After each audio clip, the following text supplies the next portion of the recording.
mempersiapkan diri secara kapasitas ataupun kompetensi. Ini penting menurut saya. Kalau dikatakan bahwa orang yang butuh kerja itu nggak ada atau semakin kecil, kan harusnya nggak terjadi seperti itu. Secara logika, Secara antriannya logika. tidak seperti itu. Tapi memang faktanya orang yang butuh bekerja itu masih cukup banyak. Karena kalau kita berbicara hari ini yang sedang benar-benar terdampak terhadap situasi ekonomi itu di kelas menengah.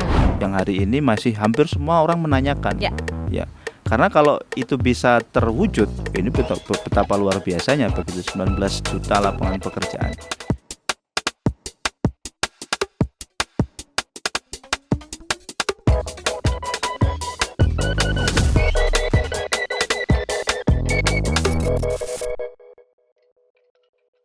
Hai sedulur Kompas TV, selamat bergabung kembali dalam podcast saja, podcast Sapa Jawa Timur persembahan Kompas TV. Bicara soal kesejahteraan, salah satu yang menjadi indikator adalah ketika lapangan kerja yang tersedia mampu menyerap jumlah usia produktif yang ada di masyarakat. Namun ini menjadi salah satu fakta menarik ketika ternyata mencari pekerjaan atau memiliki profesi tertentu itu tidak semudah membalik telapak tangan setelah kita lulus sekolah atau kuliah. Nah, ada satu hal yang menarik karena pada momen ini untuk menekan angka pengangguran terdidik, pemerintah pusat nasional menggelar program magang nasional, di mana dengan nilai anggaran sebesar 198 miliar rupiah, pemerintah akan memberikan pengalaman kerja bagi sejumlah usia produktif yang saat ini kondisinya dalam situasi menganggur, dan peserta magang juga akan mendapatkan upah sesuai UMP. Upah minimum provinsi dengan masa magang selama 6 bulan. Program magang nasional ini merupakan satu dari 8 program stimulus ekonomi 2025 yang diluncurkan pemerintah dan harapannya pada bulan Oktober akan segera mulai dilaksanakan. Jadi pertanyaan, kalau Anda saat ini, keluarga Anda atau orang-orang terdekat dalam situasi sedang menganggur, apakah ini menjadi jawaban solusi yang dibutuhkan oleh kita hari ini? Senang sekali karena di studio Kompas TV sudah hadir tamu istimewa. Beliau adalah Dr. Haji Puguh Wiji Pamungkas MM, anggota Komisi E DPRD Provinsi Jawa Timur dari fraksi PKS, dan kita akan bicara magang nasional jalan baru untuk anak muda Jawa Timur. Assalamualaikum warahmatullahi wabarakatuh, Pak Puguh. Salam Mbak Putri. Kabar sehat alhamdulillah hari ini, Pak. Sehat Mbak Putri. Alhamdulillah. Terima kasih, selamat datang, berkenan hadir hari ini Bapak. Siap. Saya senang sekali ketemu dengan Bapak karena ini obrolan teman-teman di Malang, sesuai dapil Pak, Kabupaten, Kota Malang dan Batu. Bapak itu adalah local hero. Bapak aktif sekali di berbagai kegiatan sosial, bahkan punya yayasan.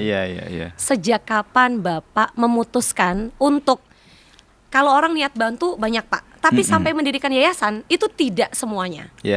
Boleh tahu Pak background story-nya apa? Kenapa yayasan? Ya, jadi memang kita tahu bersama ya, salah satu ruang kontribusi kita sebagai manusia itu sangat terbuka lebar di tengah-tengah masyarakat. Apalagi kita melihat fenomena yang terjadi di tengah-tengah masyarakat, berbagai macam kebutuhan, kesenjangan dan sebagainya itu.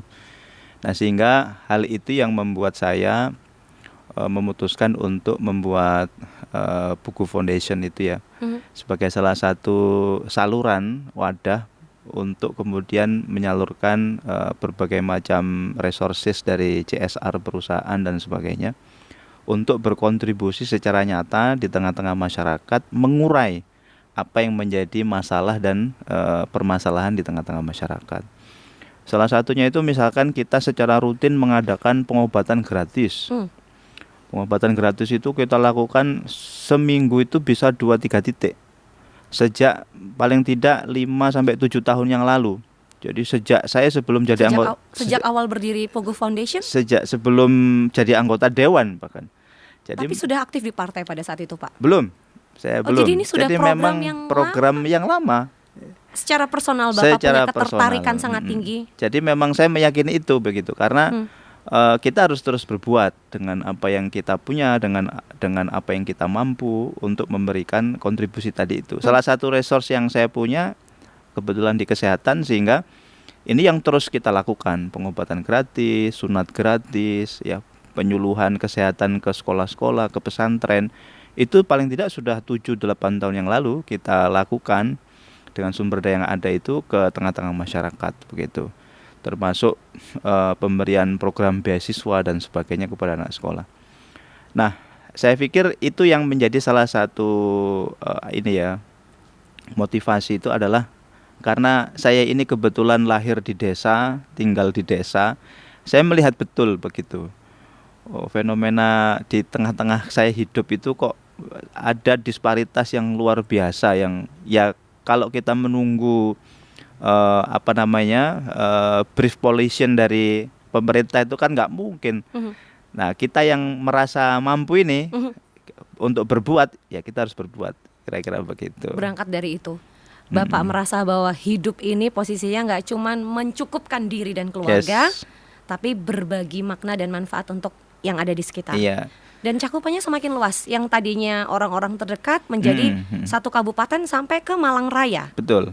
Ya, bahkan hampir di seluruh Jawa Timur. Ya. Jadi kayak kita program wakaf Al-Quran itu hampir seluruh Jawa Timur kita sebar. Jadi setiap hari Jumat saya bagiin Al-Quran ke masjid-masjid, ke TPQ-TPQ yang Qurannya sudah rusak. Ternyata ketika saya keliling itu di pelosok-pelosok desa itu banyak sekali musola-musola, TPQ-TPQ itu yang Al-Qurannya rusak. Jadi sampulnya sudah nggak ada, halaman 1 sampai 10-nya nggak ada. Oh, Masya Allah. Nah, itu menjadi program kita begitu. Ya, termasuk juga pemberian paket makanan gratis setiap Jumat kepada jamaah salat Jumat itu juga sampai hari ini. Ya kebetulan terus kita lakukan begitu. Konsistensi, komitmen 150 sampai 200 porsi setiap Jumat. Ya, itu bagian dari cara saya untuk berkontribusi lah ya. Dan dengan begitu Bapak sebagai individu, sebagai bagian dari masyarakat merasa apa yang dirasakan Pak setiap kali melakukan hal yang itu kan kebaikan untuk orang lain, tapi Bapak dari sisi energi, waktu, tenaga, bahkan biaya. Saya yakin Bapak boleh bilang menyalurkan dana CSR, tapi secara faktual Bapak pasti ada dana rumah tangga pribadi yang kemudian dialokasikan untuk itu. Apa yang Bapak dapat dari itu? Saya selalu mengingat pesan dari guru saya orang tua, bahwa ada sebuah hadis ya Nabi yang beliau sampaikan, beliau sabdakan bahwa khairun nas anfa'um linnas, baik-baik manusia itu adalah yang bermanfaat bagi manusia yang lain begitu. Saya itu keluarga saya, bapak saya itu petani, ibu saya petani. Jadi saya ini dari keluarga petani di desa. Waktu itu ibu punya cita-cita supaya saya ini menjadi anak terakhir, makanya nama saya ini kan Pamungkas. Saya anak terakhir. Menjadi anak terakhir yang bisa melakukan transformasi sosial ekonomi keluarga. Untuk keluarga. Maka saya waktu itu dikuliahkan ya sampai jenjang tinggi ya, meskipun orang tua mampu sampai kuliah begitu. Strata 1. Tetapi satu pesan yang tadi itu yang saya selalu ingat, bahwa sebaik-baik manusia, bahwa ketika nanti suatu saat kamu diberikan keleluasaan, ya kamu harus berbuat baik bagi banyak manusia begitu. Keleluasaan, kelapangan, kelebihan. Ya itu salah satunya kan keleluasaan, kelapangan, kelebihan itu kan dalam bab mungkin finansial dan waktu dan sebagainya tadi, sumber daya dan sebagainya. Nah, itu yang kemudian saya jadikan pegangan begitu. Maka sampai hari ini program itu terus berjalan, terus mengalir begitu. Tentu kalau tadi ditanya apakah memforsir pendanaan dan sebagainya, tentu kan kita manajemeni ya dalam konteks manajemen korporasi kan ada, memang kita sisihkan untuk dana CSR itu, dana sosial itu yang pada akhirnya akan terus supaya continuously-nya bisa terus terjaga begitu. Saya ngelihat kata kuncinya pada pengelolaan, waktu, tenaga, pikiran, dan juga sumber daya, resource yang Bapak miliki. Resource. Nah, jadi menarik dengan rangkaian kegiatan yang sudah Bapak miliki, sangat sibuk sekali Pak Puguh, ada foundation juga, Puguh Foundation, sampai di satu titik Bapak kemudian apakah dipinang bergabung dengan partai melihat betapa aktifnya Bapak, atau ada panggilan personal karena beberapa kawan legislatif lain bilang saya ngerasa kalau saya melakukan ini dengan apa yang saya punya nggak cukup. Ketika saya terlibat dalam kontestasi politik, saya punya ruang untuk menyuarakan aspirasi rakyat untuk dampak yang lebih besar. Saya jadi penasaran, versi Pak Puguh seperti apa? Awal mula kemudian bergabung, terjun ke politik. Ya, salah satunya saya pikir yang Mbak Putri sampaikan tadi itu nggak keliru ya, bahwa kita bersepakat satu klausul kebijakan publik yang diproduksi di ranah eksekutif ataupun di legislatif yang itu berkaitan dengan harkat hidup masyarakat banyak, itu betapa powerfulnya ya, tinimbang kita mungkin ya yang sudah kita lakukan hari ini, melakukan pengobatan gratis, bagi-bagi makanan, sunat gratis dan seterusnya. Ya contoh misalkan kalau kita hari ini berbicara tentang baru-baru ini yang isu yang terakhir sedang digulirkan oleh pemerintah pusat terkait stimulus ekonomi misalkan. Ini kan betapa berharganya ketika pemerintah itu membuka lapangan pekerjaan misalkan. Di tengah-tengah situasi pengangguran lagi banyak, PHK lagi marak-maraknya, situasi ekonomi juga sedang melemah. Itu kan betapa luar biasa hanya dengan membuat satu kebijakan yang itu benar-benar dampaknya sangat luar biasa. Nah, pemahaman atau perspektif itu yang pada akhirnya mendorong saya untuk masuk di ranah politik itu tadi. Sehingga tahun 2024 ya pas pemilu ikut ya menjadi bagian dari kontestan yang kok ternyata Allah mentakdirkan saya terpilih begitu. Untuk menerima kepercayaan dan satu-satunya dari fraksi PKS di DPRD Provinsi Jawa Timur Komisi E, betul ya Pak ya? Iya betul. Iya. Itu kepercayaan rakyat. Yang apakah terbangun elektabilitas itu karena Bapak bukan orang kemarin sore yang bikin yayasan kemarin sore lalu hari ini mendaftarkan diri menjadi anggota legislatif, tapi itu proses yang demikian panjang berangkat dari kepedulian, sudah dibuktikan juga sampai kemudian. Nah, ini ada satu hal menarik Pak, Bapak pasti sudah bisa menebak arah pertanyaan ini. Penawaran untuk masuk ke ranah eksekutif atau legislatif, ketika pada akhirnya Bapak memutuskan masuk ke legislatif. Jadi begini Mbak, masyarakat kita itu sekarang semakin cerdas ya. Apalagi gaung kecerdasan masyarakat di dalam demokrasi itu kan ditandai dengan reformasi 98. Orang semakin mengerti, tidak lagi seperti pada Orde Lama ataupun Orde Baru. Jadi dalam perjalanan reformasi paling tidak 27 tahun ini, masyarakat itu semakin hari semakin cerdas, ditunjang dengan era keterbukaan teknologi, informasi aksesibel terhadap ruang informasi itu semakin gampang. Orang semakin addressable terhadap segala macam informasi termasuk kiprah seseorang. Itu mungkin ya yang saya rasakan kenapa kemudian orang itu seolah memiliki engagement dengan saya gitu.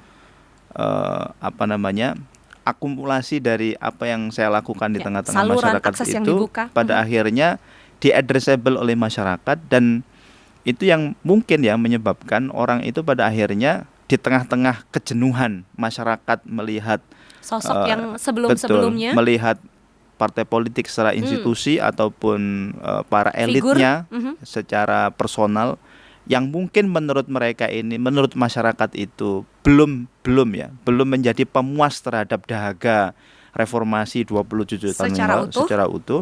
Sehingga orang itu sekarang kan terjadi pergeseran. Jadi mulai mengadressable sosok, profil, figur dan kiprah di tengah-tengah masyarakat gitu. Nah, itu mungkin salah satu yang membuat kenapa dari 11 calon saya nomor urut 3 pendatang baru dan akhirnya bisa terpilih begitu kira-kira. Tapi jadi pertanyaan, karena kan kali ini Bapak memilih 2024-2029 jalurnya legislatif. Kalau bicara ruang atau akses untuk memberikan dampak yang lebih luas, menurut Bapak legislatif, eksekutif, karena masing-masing punya kekuatan yang berbeda. Kita tentu mengenal trias politika di bangsa kita ya, di demokrasi Indonesia, dan kita tahu bersama bahwa proporsi terbesar di dalam memberikan ruang pengaruh di tengah-tengah masyarakat itu memang dimiliki eksekutif. Karena pelaksana.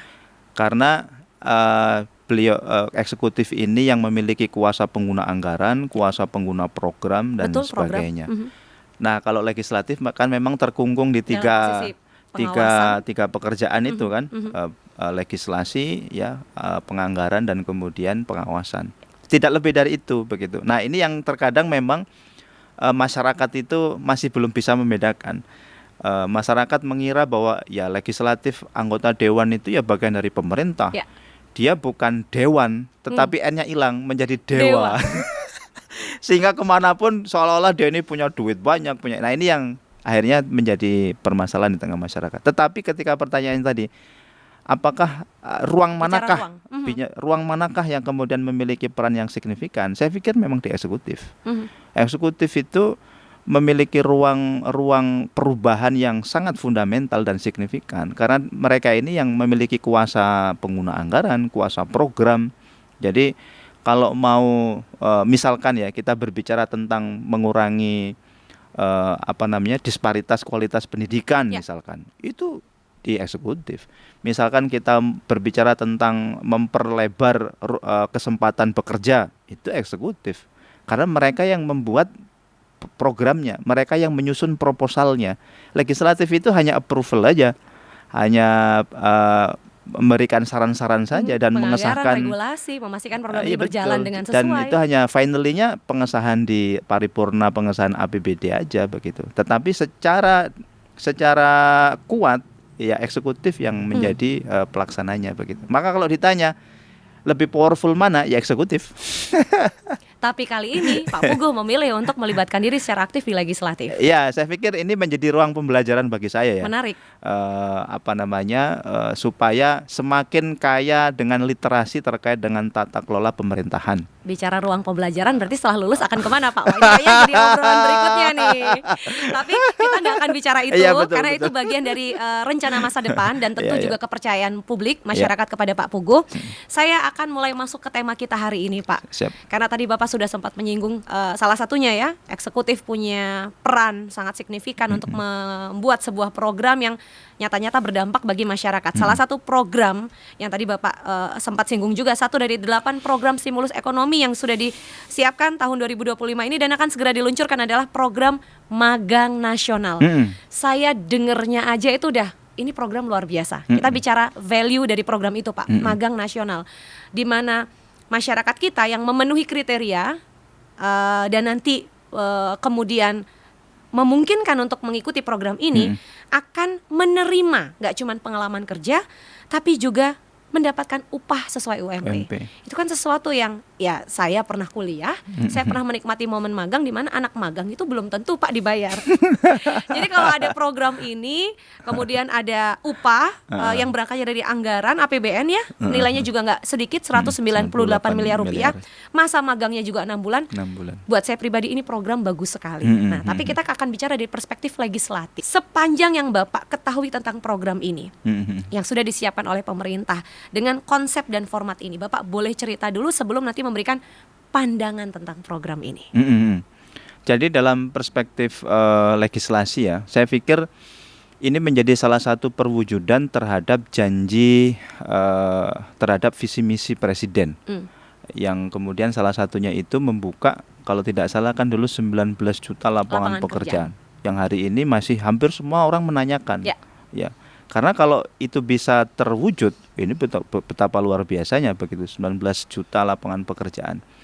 Nah, saya ingin menyampaikan begini Mbak, program stimulus ekonomi untuk 20.000 fresh graduate magang ini selama 6 bulan yang tadi saya sampaikan itu, saya pikir ini menjadi salah satu angin segar ya. Kita ini kan di kurun waktu hampir setahun ini, 1,5 sampai 1 tahun ini kan terjadi fenomena di mana ada degradasi kelas menengah ekonomi Indonesia. Kelas menengah ini mulai terkikis, ya. Mereka turun kasta menjadi kelas bawah, ya, secara finansial. Nah, turunnya ini macam-macam karena mereka terdampak PHK, karena situasi ekonomi. Kalau mereka entrepreneur, situasi ekonominya tidak mendukung sehingga mereka harus gulung tikar dan sebagainya, sehingga pendapatan mereka ini turun. Nah, segmen yang disasar oleh Kemenaker dalam program stimulus ekonomi 2025 ini yang menyasar 20.000 fresh graduate itu, saya pikir menyasar orang-orang yang masuk ke dalam segmen masyarakat menengah tadi itu, yang dimana ini saya pikir menjadi salah satu solusi yang konkret ya, yang harapannya nanti bisa diperluas dan diperbanyak cakupannya begitu, sehingga mengakomodir orang-orang yang di segmen kelas menengah ini supaya mereka tetap bertahan di situ. Karena kalau kita berbicara hari ini yang sedang benar-benar terdampak terhadap situasi ekonomi itu di kelas menengah, bukan kelas bawah. Ya. Kelas bawah itu pemerintah melalui Kemensos itu sudah memberikan paket, ya, Banyak stimulus sangat untuk banyak support. sekali yang disebut hari ini namanya jaminan sosial sepanjang hayat. Itu kan mulai orang hamil, bayi lahir, kemudian anak sekolah, ya kan, kemudian kuliah, kemudian kesehatan, pendidikan, semuanya kan dijamin. KPM, PKH, kemudian ada PIP, KIP, KIS, kemudian BPJS, APBN, APBD, yang KIS itu yang gratis, semuanya. Bahkan di Jawa Timur itu ada program KIP Putri Jawara. Keluarga penerima manfaat PKH itu yang mereka punya cikal bakal usaha itu diberikan bantuan modal. Luar biasa. Sangat luar biasa. Ditambah dengan hadirnya sekolah rakyat untuk mereka yang miskin dan miskin Jadi ekstrim. kalau yang di lapisan bawah itu selesai urusan. Nah, ini memang saya sangat sepakat dengan program 20.000 for fresh graduate itu, karena ini menyelesaikan masalah tadi itu. Karena kalau kelas menengah itu begini psikologinya. Orang kelas menengah kalau kemudian dia turun kasta dan dia harus declare kepada pemerintah masuk, saya ini orang miskin. Mungkin nggak kira-kira? Nggak akan mungkin itu terjadi gitu. Secara ego itu berat, Pak. Sangat terus berat. Terus Tetapi kalau dia harus move on untuk bangkit kembali, itu butuh waktu, butuh effort, dan butuh daya dukung gitu. Nah, saya pikir ini salah satu hal yang yang solusi ya terhadap situasi itu. Termasuk di stimulus ekonomi itu kan juga ada ini ya, kemarin didahului dengan Menteri Keuangan memindahkan duit dari BI ke Himbara ya, dan nilainya besar sekali, 200 triliun. 200 triliun. Itu kemarin saya juga berstatement di beberapa kesempatan itu. Ini seharusnya tepat sasarannya adalah memberikan ruang akses kredit kepada para pelaku usaha entrepreneur UMKM yang gampang, aksesibel, dan tidak rumit. Tidak memberatkan, betul. Karena itu yang nanti juga pasti akan berkontribusi berdampak pada cita-cita 19 juta lapangan kerja. Betul. Kalau ekonomi UMKM ini bertumbuh, akses kreditnya gampang, dia kalau scale suku bunga up yang relatif rendah. Betul. Kalau dia scale up, tumbuh lagi industrinya, usahanya, dagangannya, ya bisnisnya, tentu dia akan menyerap banyak tenaga kerja. Sepakat. Solusi Sepakat. itu begitu. Jadi secara program pemerintah hari ini kita lihat nih Pak ya, secara gambaran dari nasional, secara pusat, program-program yang disebut sebagai program stimulus ekonomi ini memang dipersiapkan dengan yang apabila berjalan dengan tepat, bersamaan, serentak di waktu yang sama, nggak usah nunggu setahun ke depan, 6 bulan ke depan aja udah mulai kelihatan tuh arahnya. Saya pikir berjalan dengan tepat. Apabila berjalan dengan tepat sasaran, dan kemudian benar-benar ini dimanfaatkan betul. Momentum ini oleh masyarakat begitu. Karena terkadang itu begini, opportunity itu ketika muncul, terkadang itu kan kenapa tidak berdampak? Karena tidak disambut dengan kesiapan untuk menyambut opportunity itu. Kalau kita lihat kan meskipun ini belum menjadi satu panduan yang clear ya di Dinas Tenaga Kerja Jawa Timur ya. Beberapa waktu yang lalu saya coba kontak Kepala Dinas Tenaga Kerja dan Transmigrasi Jawa Timur, Pak Sigit, Juklak dan Juknis dari program 20.000 fresh graduate magang ini memang belum secara definitif belum diterbitkan oleh Kemenaker. Nah, tetapi saya pikir ini menjadi bagian yang memberikan angin segar ya kepada kita di Jawa Timur, terutama yang angka pengangguran terbukanya masih agak tinggi begitu ya. Nah, ini saya pikir juga patut segera kita dorong supaya segera bisa terrealisasi, karena ketika ini benar-benar bisa dikawal, kemudian tepat sasaran, kemudian bisa bisa berjalan dengan baik ya, ini akan memberikan sumbangsih yang luar biasa bagi pertumbuhan ekonomi yang semakin positif begitu. Untuk Indonesia. Orang kalau bekerja akhirnya kan daya belinya kan naik. Betul, perputaran ekonomi berjalan. Kalau daya belinya naik, muter lagi itu ekonomi, ya kan, UMKM hidup, pedagang-pedagang hidup, semuanya hidup, kira-kira begitu. Betul. Sekarang kita masuk ke ini tadi secara nasional programnya sudah dirancang, akan berjalan rencananya Oktober ya Pak ya. Memang ini kalau boleh dibilang ini kolaborasi lintas sektor. Jadi satu sisi Kementerian Ketenagakerjaan yang akan punya data, di sisi lain yang akan merancang bentuk programnya Kementerian Pendidikan Tinggi, Sains dan Teknologi. Kalau ngelihat duo kementerian ini kolaborasi, senang kita masyarakat, saya terutama ya. Nah sekarang kita bicara soal program ini. Jadi tadi disampaikan pertama fresh graduate. masa magangnya berlangsung 6 bulan. Nanti akan ada upah yang diterima. Kisarannya kalau bicara, ini kan tiap daerah akan berbeda-beda. Sesuai UMP. Sesuai UMP, betul. Katakanlah antara 2 atau 3 jutaan per bulan. Dengan penganggaran yang disiapkan oleh pemerintah pusat yang nilainya tadi 198 miliar. Karena 6 bulan kan bukan masa yang singkat ya Pak. Artinya ketika orang punya pengalaman work experience, pengalaman kerja selama 6 bulan, apa yang dilakukan selama bekerja, termasuk juga nanti potensi atau peluang setelah magang itu selesai kemudian diserap di situ. Gitu kan, aspek-aspek itu. Berarti ini akan menjadi momen di mana calon yang akan magang ini, teman-teman fresh graduate khususnya, itu akan berjuang luar biasa untuk menempati 20.000 seat yang tersedia secara nasional. Nah, sekarang kita bicara konteks Jawa Timur. Kita bicara kebutuhan Jawa Timur hari ini, Pak. Ada beberapa data menarik yang saya lihat. Tadi kita sempat ngobrol sebelum podcast ini dimulai. Kalau bicara data, ada perspektif berbeda yang kemudian membuka kemungkinan data itu berubah, gitu kan ya. Contoh nih kita bicara data. Kalau secara nasional dari Satuan Kerja Nasional, jumlah pengangguran Indonesia per Februari 2025 Pak, itu sebelum gelombang layoff terjadi nggak cuma di Indonesia tapi juga di dunia, itu angkanya 7,28 juta orang. Kisarannya 4,76% dari total masyarakat kita, 4,76%. Bisa dibilang jumlah ini setara dengan 5 orang menganggur dari 100 orang angkatan kerja. Jadi 100 orang yang angkatan kerja, 5 diantaranya menganggur. Itu secara nasional. Kita bergeser ke Jawa Timur, ada data BPS di sini. Per Februari 2025, angkatan kerja kita itu 24,76 juta orang. 24, jadi hampir 25 juta orang. Angkanya sudah meningkat Pak dari tahun 2024 sebelumnya, cukup signifikan 620 ribuan.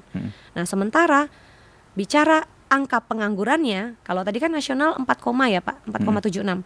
Jawa Timur data kami di BPS Jatim itu 3,61%. Betul di bawah angka nasional, tapi secara jumlah Pak 894 ribu masyarakat kita statusnya menganggur. Bapak boleh berikan pandangan dulu sebelum nanti kita bicara. Ini lulusannya soalnya beragam Pak.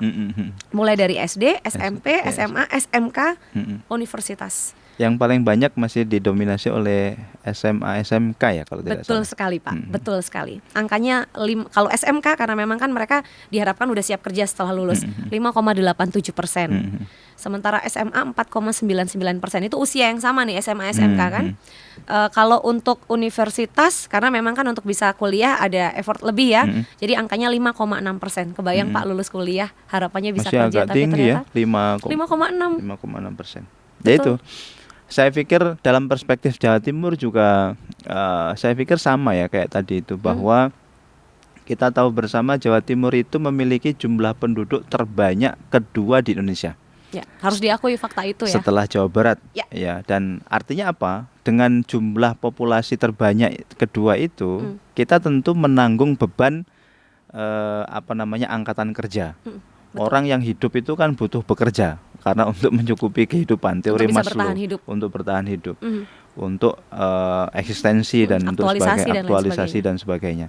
Nah, berbicara dengan kesempatan bekerja, maka kita juga akan berbicara tentang bagaimanakah dunia industri ini itu memberikan kontribusi terhadap penciptaan lapangan pekerjaan. Nah, kita tahu bersama bahwa situasi ekonomi kita di nasional, bahkan mungkin juga di Jawa Timur kan di beberapa kesempatan terakhir ini sedang winter. Nah, situasi winter ini pada akhirnya ada PHK, ada kemudian penyusutan kesempatan bekerja, lapangan pekerjaan, yang ini tentu berkontribusi terhadap, meskipun secara data tadi itu kita masih di bawah nasional, tetapi memang faktanya orang yang butuh bekerja itu masih cukup banyak begitu. Bisa jadi jauh lebih banyak dari bisa jadi itu. Lebih banyak dari itu, karena bisa jadi pada saat BPS itu melakukan survei, orang tidak, gelombang layoff-nya belum terjadi. Itu yang pertama bisa jadi, atau yang kedua orang nggak ngaku begitu. Ini fakta menarik Pak. Karena baginya ikhtiar itu masih bisa diperjuangkan. Berbagai cara, mau serabutan gimana, ikhtiar dulu. Iya betul, orang kan kadang gengsi ya, ditanya nganggur apa gimana gitu. kadang-kadang gengsi. Kalau kita lihat misalkan ya anak-anak muda yang ada di perifer di kota-kota kecil atau bahkan di desa-desa itu, di kecamatan, di desa itu kan ya mereka dengan serabutan itu sudah bisa hidup dan itu mereka maknai sebagai pekerja. Gitu. Nah, sekalipun ini kan tidak tetap. Betul. Nah, ini yang kemudian jadi catatan yang cukup serius ya. Di balik data yang disajikan oleh BPS itu yang angkanya turun, ya kan tadi partisipasi kerjanya naik ya, sudah di angka hampir 65-70%. Kemudian penganggurannya turun, ETPT-nya turun jadi 3,61. Tetapi di balik data itu saya pikir masih sangat banyak fenomena di lapangan yang hari ini masyarakat secara faktual itu membutuhkan pekerjaan. Sangat survive, sekalipun tidak terbuka diungkapkan. Betul. Butuh kesempatan bekerja, butuh penghidupan yang layak untuk dirinya. Faktanya kemarin mungkin saya yakin Pak Puguh mengikuti beberapa pemberitaan ketika Expo kerja dilangsungkan. Antriannya luar biasa. Betul. Satu toko di satu kota baru buka, lalu antriannya mengular luar biasa. Artinya ya itu tadi, kebutuhan itu masih sangat besar. Betul. Itu kan fakta, Mbak. Itu kan potret. Kalau dikatakan bahwa orang yang butuh kerja itu nggak ada atau semakin kecil, kan harusnya nggak terjadi seperti itu. Secara logika, antriannya tidak seperti itu. Betul. Tetapi faktanya demikian, begitu. Ini artinya apa? Artinya bahwa situasi di tengah masyarakat itu orang butuh akses ke pekerjaan yang lebih lebar, yang lebih luas. Kesempatan untuk bekerja dibutuhkan oleh mereka. Kira-kira begitu. Termasuk juga dalam konteks Jawa Timur. Makanya saya di setiap kesempatan itu saya sampaikan ke Dinas Tenaga Kerja dan Transmigrasi Jawa Timur bahwa tugas utama dalam aspek pemenuhan kebutuhan masyarakat di Jawa Timur itu salah satu instrumen yang terpenting itu adalah Disnaker ini, karena memiliki urun terhadap orang itu menganggap pemerintah itu bekerja atau tidak. Salah satunya dalam menciptakan lapangan pekerjaan, begitu. Nah, dalam konteks menciptakan lapangan pekerjaan, pemerintah itu harus banyak institusi yang digandeng menjadi partner, menjadi sister organization, supaya apa? Supaya semakin banyak ruang kesempatan bekerja yang bisa diciptakan gitu. Makanya mempermudah investasi, mempermudah perizinan, mempermudah ruang gerak teman-teman UMKM, pegiat termasuk bisnis. Termasuk dari aspek pendanaan, pembiayaan. Termasuk pembiayaan. Itu menjadi ranah yang tidak bisa dipisahkan gitu. Jadi kalau kita berbicara tentang memperluas lapangan pekerjaan, maka kita juga akan berbicara tentang tadi itu di aspek industri, wirausaha, bisnis, UMKM ini juga harus diberikan ruang bagi mereka supaya mereka bisa scale up, supaya mereka bisa survive. Kalau mereka scale up, survive, mereka bisa hidup, kan berbicaranya sudah bukan lagi efisiensi. Kalau gaji itu adalah UMP, maka mereka kalau survive pasti akan diberikan sesuai UMP. Nah, permasalahannya kan ketika situasi ekonomi tidak berpihak, ditunjang pemerintah mungkin ya dalam tanda kutip tidak terlalu memberikan porsi perhatian yang cukup mumpuni kepada dunia industri. Nah, ini akhirnya ya industri nggak bisa berbuat banyak. Bahkan untuk bertahan saja sulit, Pak. Sulit, akhirnya efisiensi, akhirnya PHK, kan begitu. Akhirnya ada seleksi yang berlebihan. Seleksi berlebihan itu kan akhirnya membuat dari 1.000 pelamar pekerja yang diterima mungkin bisa jadi kurang dari 10, puluhan, bisa jadi, ya kan. Dan segitu. Itu kan cara industri untuk membuat mereka tetap bisa survive. Kan akhirnya begini teman-teman industri itu. Kan dia harus berpikir bagaimana caranya mengeluarkan satu tetapi hasilnya banyak. Kan begitu. Betul, tentu. Nah, dengan modal seminimal mungkin, dengan keuntungan semaksimal mungkin. Itu. Makanya peran serta pemerintah di dalam memberikan ruang akses, ruang gerak dan dukungan kepada dunia industri ini sangat penting sekali. Jadi program magang 20.000 fresh graduate itu saya pikir ini stimulus yang bagus. Tetapi saya pikir juga dalam konteks Jawa Timur kan tentu karena ini nasional ya. Yang ke Jawa Timur kan nggak 20.000. Itu dia. Bisa jadi kita cuma kebagian 1.000, bisa jadi cuma 700 atau mungkin 2.000 kan nggak banyak gitu. Artinya apa?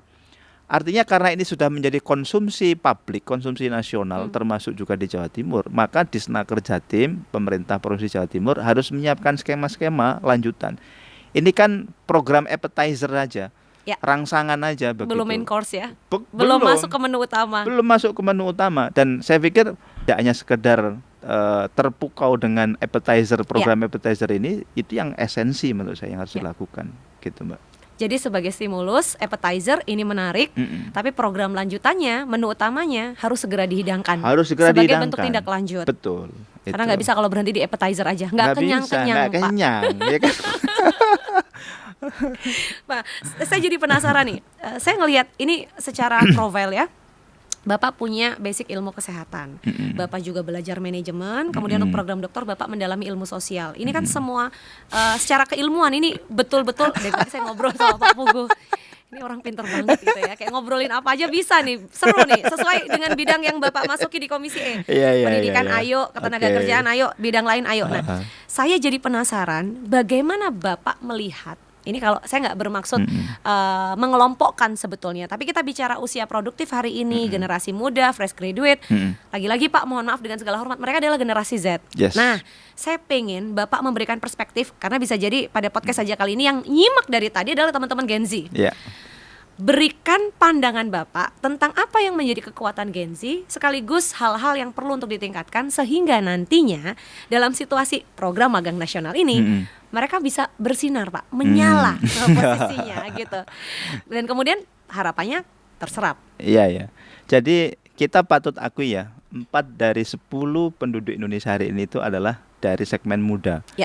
Artinya hari ini kalau disebut sebagai era bonus demografi, ya kita sekarang hidup di era bonus demografi, anak-anak muda, Gen Z, Gen milenial. Nah, salah satu aspek penting yang memang harus dimiliki oleh teman-teman Gen Z ini adalah bagaimanakah mereka itu benar-benar menjadi satu segmen usia yang memiliki kesiapan, mempersiapkan diri secara kapasitas ataupun kompetensi. Ini penting menurut saya. Karena di era keterbukaan, persaingan yang sudah tidak lagi nasional tetapi sudah global seperti sekarang, ini dibutuhkan orang-orang yang memang berdaya saing begitu.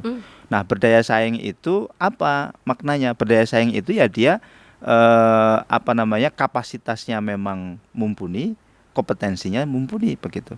Di segala aspek yang dibutuhkan oleh industri hari ini. Nah, ini yang menurut saya harus dikejar. Harus dikejar. Jadi jangan hanya puas hanya sekedar memegang ijazah dari kampus, tetapi kita harus punya soft skill yang itu menjadi bagian yang menguatkan kita begitu. Nah, ini yang saya pikir harus terus dikejar. Makanya saya kemarin juga mendorong kepada Disnaker Jatim ya. Kita ini kan punya 16 balai latihan kerja. Ya. Jawa Timur itu punya 16 BLK. Nah, dari 16 BLK itu hanya 1-2 yang menu pelatihan di BLK-nya itu Soft skill-nya itu sesuai dengan kebutuhan dunia industri hari ini. Itu hanya beberapa aja, mungkin 1-2 itu. Artinya secara kurikulum misalkan hari ini yang dibutuhkan kan apa, misalkan terkait dengan IT ya. Terkait dengan dunia digital marketing dan sebagainya, itu hanya 1-2 aja. Sementara yang lainnya itu masih konvensional banget, hard skill, seperti menjahit, buat kue, ini kan sudah kuno banget. Ini sudah bisa latihan itu bisa dilihat lewat tutorial di YouTube itu yang bisa diakses di mana saja, kapan saja. Betul. Orang bisa belajar itu lewat YouTube, lewat smartphone-nya dia gitu. Nah, ini yang kemarin termasuk saya dorong supaya 16 BLK kita yang tersebar di seluruh Jawa Timur ini menjadi solusi juga terhadap memperbesar kesempatan bekerja. Kalau kita hari ini mengakui bahwa mayoritas penduduk Jawa Timur itu adalah Gen Z, maka buatlah menu di BLK itu yang sesuai dengan kebutuhannya Gen Z, supaya mereka bisa survive, supaya mereka bisa terserap di berbagai macam dunia industri. Nah, ini yang masih perlu dikaji kembali oleh kawan-kawan di Disnaker Trans Jawa Timur ya, untuk 16 BLK. Yang kemarin menjadi rekomendasi kita di Komisi E untuk Dinas Tenaga Kerja begitu. Supaya mereka ini benar-benar ketemu dengan kebutuhan, sinkron begitu. Antara yang dilakukan oleh Disnaker lewat BLK-nya itu cocok atau ketemu atau sinkron dengan kebutuhan industri. begitu. Menarik sekali. Dan tanggapan di Snaker Trans akan menggali kembali untuk setahun ke depan program-program yang diselenggarakan. Ya kemarin kita komitmen ya di rapat koordinasi terakhir kemarin di mana, di Madiun. Itu kita bersepakat bahwa akan direvisi akan ada penyesuaian. Terkait dengan menu-menu pelatihan yang ada di BLK itu. Kita ini punya 16 BLK dan secara infrastruktur itu sangat-sangat memadai. Ya, ada betul. penginapannya, ada hall-nya, ada instrumen pelatihannya, sangat luar biasa. Sebenarnya sangat luar biasa. Jadi kalau kita angkatan kerja kita itu katakanlah di angka berapa tadi, 25 jutaan, 27 juta. Itu kalau dibuat bergulir ya. Ini kan tersebar mulai dari Banyuwangi sampai Ngawi sampai bagian barat, dari mulai Madura sampai Malang Selatan. Ini bisa di-cover saya pikir ya. Sehingga mapping di masing-masing zona wilayah di Jawa Timur yang ada 38 kabupaten kota ini benar-benar tuntas begitu. Misalkan daerah Tapal Kuda, ini industrinya yang paling banyak apa? Yang dibutuhkan apa? Sehingga, jadi harus berangkat dari kebutuhan industri setempat kan Pak? BLK membuat menu pelatihannya di situ gitu. Nah jangan sampai nanti di Tapal Kuda ini kebanyakan adalah misalkan industri tembakau, pelatihannya budidaya lele. Tidak nyambung. Termasuk apabila industrinya pariwisata, tapi ternyata pelatihannya yang lain begitu, kan nggak nyambung. Nah ini yang saya pikir perlu ya dikaji kembali. Sehingga anggaran negara APBD yang sudah diposting untuk di Snaker, termasuk diposting untuk operasional BLK ini nggak mubazir, terserap optimal, menjawab kebutuhan kita hari ini, di mana lapangan pekerjaan itu kita butuhkan untuk diperluas dan sebagainya. Kira-kira begitu. Menarik. Saya bayangkan BLK nanti punya program industri kreatif, termasuk untuk jadi entrepreneur muda. Yes, betul. Itu. Coba. Jadi saya usulkan kemarin. Saya contohkan, saya punya teman di Bandung itu seorang influencer, afiliator. Dia menghasilkan duit ratusan juta dari dia menjadi afiliator. Lalu karena dia merasa berhasil, dia membuat pelatihan afiliator di tempat dia tinggal. Jadi dia membangun masjid, di masjidnya itu dia pakai untuk melatih ribuan orang menjadi afiliator. Ibu-ibu yang pakai daster dan segala macam dilatih sama dia. Dan ternyata itu menghasilkan sumber penghasilan bagi ibu-ibu itu. Ibu-ibu rumah tangga punya penghasilan 2 juta, 3 juta. Jadi afiliator. Itu kan pekerjaan sederhana yang berdampak begitu. Coba kalau itu dilakukan oleh BLK. Akan sangat impactful sekali. Dengan sumber daya yang dimiliki, fasilitas yang sudah tersedia, anggaran yang butuh diserap. Betul. Dengan program yang menjawab kebutuhan masyarakat hari ini. Iya, betul. Wow, teman-teman di Snaker Trans Provinsi Jawa Timur, permisi. Kita tunggu bersama, kami tunggu bersama program ini ke depan ya, ditawarkan untuk publik Jawa Timur. Kita lanjut Pak. Tadi Bapak menyampaikan dukungan untuk program magang nasional ini. Bapak sampaikan kalau ini berjalan dengan baik, ini akan secara positif mampu mengurangi angka pengangguran tentu. Tapi nggak bisa kalau cuma appetizer aja, harus ada program jangka panjang ke depan untuk kelanjutan ini. Apalagi kan di awal 20.000. Sementara tadi yang dijanjikan untuk dibuka 19 juta lapangan kerja. Sementara fakta pengangguran terbuka secara nasional tadi angkanya sudah terlihat 7,28 juta. 20.000 ke lebih dari 7 juta. Gapnya besar ya Pak. Sangat besar sekali. Itu bukan 1% Pak, 0, sekian persen. Tapi kita tetap apresiasi. Kita tetap apresiasi. Nah, Bapak tadi sampaikan ini tentang ekosistem sebetulnya, membangun ekosistem. Karena sebetulnya kan dari berbagai pihak, sektor, kalau bisa bareng-bareng itu akan sama-sama support untuk pertumbuhan ekonomi nasional. Nah, kalau bicara sekarang saya ajak Bapak ke Kota Malang, Kabupaten Malang dan Batu Dapil Bapak. Apa yang Bapak lihat potensi Malang Raya hari ini yang membedakan Malang dengan beberapa waktu sebelumnya? Sebagai putra daerah, pasti ada banyak cerita nih. Apakah pariwisata masih jadi sektor utama sehingga nanti kebutuhannya ke depan untuk Malang Raya ini memang masih di sektor pariwisata atau Bapak melihat peluang-peluang lain? Ya. Saya itu sering menyampaikan di banyak kesempatan ya, di forum-forum diskusi. Saya sebut bahwa Malang itu adalah sepenggal Firdausnya Jawa Timur. Sepenggal Firdaus. Center of excellence-nya Jawa Timur gitu. One of the heavens ya Pak ya. Saya sepakat Pak, hampir tiap minggu saya ke Malang Raya Pak. Padahal saya domisili Sidoarjo nih. Kurang baik apa saya? Setor ke Malang Raya hampir tiap minggu. Meningkatkan PAD Malang. Lanjut Pak. Ya. Jadi saya sebut Malang itu center of excellence-nya Jawa Timur begitu. Apa yang kurang? Kota pendidikan, ya kan? Pariwisata, pertanian, perkebunan. Ya. Luas perkebunannya sangat luar biasa di Kabupaten Malang. Punya wisata dari pegunungan sampai laut.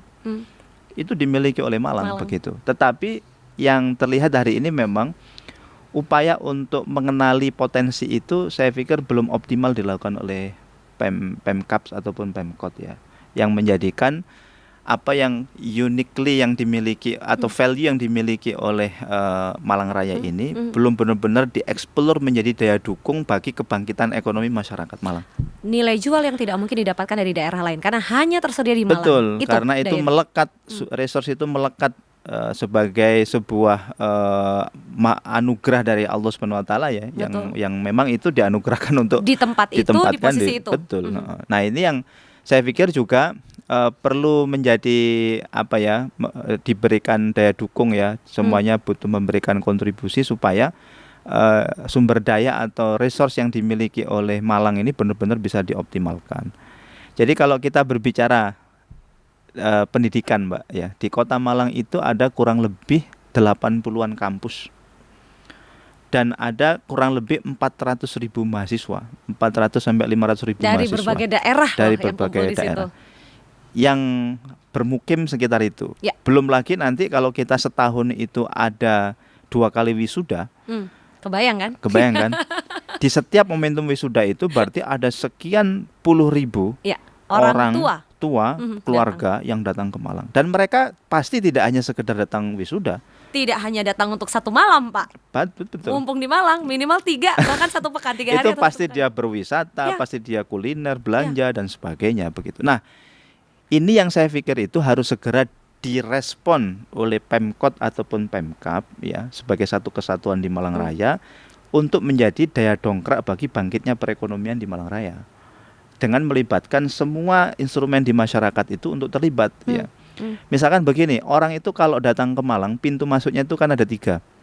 Satu, mereka pakai kendaraan umum, itu berarti dia akan keluar lewat exit tol yang paling ujung itu di Lawang, kemudian di Singosari, yang kedua di Sawo Jajar. Itu kan pintunya di situ. Berarti orang yang keluar dari pintu tol itu harus, dia itu ketika keluar pintu tol itu seharusnya itu dia sudah dipapar. Itu dia sudah dipapar berbagai macam value yang dimiliki oleh Malang Raya. Entah itu pantainya yang begitu luar biasa, entah itu kuliner khas misalnya, Malang Heritage yang begitu luar biasa, entah itu spot-spot wisata yang luar biasa juga di Kota Batu. Itu harusnya sudah terpampang. Hari ini kita nggak menemukan itu. Belum. Yang kedua, misalkan orang datang lewat transportasi publik, turun pakai pesawat di Abdurrahman Saleh. Harusnya ada sebuah aplikasi atau sebuah instrumen yang mempermudah orang itu ketika baru landing di Abdurrahman Saleh. Itinerary. Yes. Entah itu lewat smartphone-nya dia, entah itu dia lihat yang bisa di-scan, yang itu menjadi panduan. Oh, kalau aku mau pakai transportasi publik dari Abdurrahman Saleh itu naik angkot jalur ini, atau naik ini, atau naik itu dan sebagainya. Destinasi wisata yang bisa saya tempuh ini dan sebagainya. Itu termasuk juga kalau hari ini kan yang menjadi idola transportasi publik itu kan kereta api ya. Yang paling ramai trafiknya itu kan di stasiun Kota Baru. Betul. Di pusat Kota Malang itu, di dekatnya Balai Kota itu. Itu luar biasa. Harusnya orang datang turun dari kereta api, dia sudah melihat ini kalau mau ke Malang Heritage itu ke sini, kalau mau ke kampus begini. Jadi ini yang hari ini belum ditunjang oleh itu. Betul. Dan izin Pak, ide Bapak tadi saya bayangkan sudah terkoneksi dengan tour guide anak-anak muda Malang yang siap nemenin keliling. Betul. Itu yang tidak ada begitu. Sehingga orang itu ini kesempatan ekonomi loh. Ini untuk membangkitkan peluang sangat besar. Ya, di tengah isu hari ini kan transfer keuangan daerah kan dipotong, dipangkas tuh. Dari 900-an triliun menjadi 600-an. Sehingga kemampuan fiskal pemerintah kota dan kabupaten ini kan sekarang sedang bermasalah begitu. Nah, di tengah-tengah situasi keterbatasan fiskal ini saya pikir manajerial terkait dengan tata kelola tadi itu harus perlu dilakukan. Jadi orang datang itu kan kira-kira begini, kalau kita lihat kenapa Bali itu bisa benar-benar menjadi destinasi wisata internasional yang begitu luar biasa. Ya, yang nggak nunggu tanggal merah Betul. atau momen liburan. Everyday. Ya, everyday. Dan orang sangat luar biasa ke sana itu. Nah, itu harusnya ditangkap. Termasuk kita kalau melihat misalkan Yogyakarta misalkan ya. Yogyakarta itu kalau kita lihat secara value itu luar biasa Malang sebenarnya. Tetapi kenapa Yogyakarta itu bisa menjadi destinasi wisata yang diminati oleh seluruh masyarakat nasional bahkan global. Nah, itu yang harusnya ditangkap, harusnya didesain, harusnya dilakukan oleh pemerintah kota dan kabupaten Malang. Nah, ini yang menurut saya yang perlu dioptimalkan ya ke dalam konteks Malang Raya sehingga peluang-peluang yang perlu ditangkap. Center of Excellence Jawa Timur yang namanya Malang Raya ini bukan hanya sekedar slogan. 80 kampus, 400 ribuan mahasiswa yang ada di sana itu bukan hanya sekedar angka, ya kan. Kemudian luar biasa destinasi dari gunung sampai laut itu bukan hanya sekedar itu menjadi sumber daya alam, tetapi semuanya itu bisa diorkestrasi menjadi sebuah resource yang mampu memberikan dampak bagi kebangkitan ekonomi masyarakat Malang. Kira-kira begitu. Artinya peluang apapun kalau di Malang tersedia terbuka dengan warga kotanya yang juga punya semangat luar biasa support, untuk berkontribusi hadir secara nyata. Tentu juga dengan dukungan pemerintah daerah maupun anggota legislatif yang ada. Saya bayangkan Malang Raya akan menjadi berliannya Jawa Timur, Pak. Karena kalau tadi Bapak sampaikan begitu, ini salah satu hal yang kita bisa belajar dari, nggak usah jauh-jauh Pak, Banyuwangi yang tadinya cuma jadi transit point, lalu kemudian sekarang turis datang ke sana untuk betul-betul berwisata, menikmati alam Banyuwangi. Karena itu kemampuan pemerintah daerahnya mengorkestrasi sumber daya. Ya, jadi kata kuncinya adalah peran pemerintah untuk orkestrasi ya Pak ya, membangun ekosistem yang nggak cuma hadiah dari alam, dari hadiah dari Tuhan, tapi betul-betul dioptimalkan. Betul. Bapak optimis dengan adanya program magang nasional ini akan jadi jalan baru untuk anak muda Jawa Timur, termasuk di Malang Raya. Dengan program-program yang dihadirkan lewat BLK, Dinas Tenaga Kerja dan Transmigrasi Jawa Timur, termasuk BLK yang ada di Malang Raya. Dan Bapak akan terus memberikan dukungan sebagai anggota legislatif? Pasti. Akan terus memberikan pengawasan, kemudian dukungan untuk regulasi yang tepat, yang sesuai, termasuk dalam hal penganggaran. Closing statement untuk sedulur Kompas TV yang hari ini menyimak, optimis bersama Bapak, optimis bersama saya senang banget. Saya bayangin, wah ini luar biasa nih Malang nih, kalau punya sosok ini. Silakan Pak. Baik, sahabat sekalian, tentu dalam proses perubahan zaman yang begitu luar biasa cepat ini, kita harus menjadi pribadi-pribadi yang memiliki kesanggupan di dalam mempersiapkan diri. Ya, salah satunya dengan memiliki kemampuan dan kapasitas serta kompetensi agar kita selalu menjadi manusia yang relevan terhadap perubahan zaman. Kita tidak tahu 10 tahun lagi, 5 tahun lagi, 3 tahun lagi bangsa kita ini seperti apa, dinamika apa yang terjadi, persaingan seperti apa yang akan berlaku. Tetapi bagi kita paling tidak, bagi masyarakat Indonesia, masyarakat Jawa Timur, masyarakat Malang Raya, bagaimanakah kemudian kita mempersiapkan diri kita sebaik-baiknya menjadi pribadi yang berdaya saing, menjadi manusia yang selalu relevan terhadap setiap perubahan zaman. Saya pikir demikian. Pak Pugu Winyi Pamungkas, anggota Komisi E DPRD Provinsi Jawa Timur dari fraksi PKS. Terima kasih untuk kehadirannya hari ini. Mbak Putri. Saya belajar banyak. Saya senang sekali ketemu anggota legislatif yang mencerahkan, Pak. Komitmennya luar biasa. Insya Allah amanah ini akan bikin Jawa Timur semakin maju. Amin. Khususnya untuk Malang Raya ya, dapil Bapak. Terima kasih sedulur Kompas TV sudah menyaksikan program podcast saja hari ini. Kami nantikan usulan dari Anda untuk episode berikutnya. Baiknya mengundang siapa, ngobrolin tema apa. Kami tunggu dan terima kasih sudah membagikan obrolan hari ini untuk sedulur Kompas TV lainnya yang ada nggak cuma di Jawa Timur tapi seluruh Indonesia. Matur nuwun sangat. Selamat. Sampai jumpa di kesempatan berikutnya. Wassalamualaikum warahmatullahi wabarakatuh. Waalaikumsalam. Matur nuwun Pak Pugu. Terima kasih.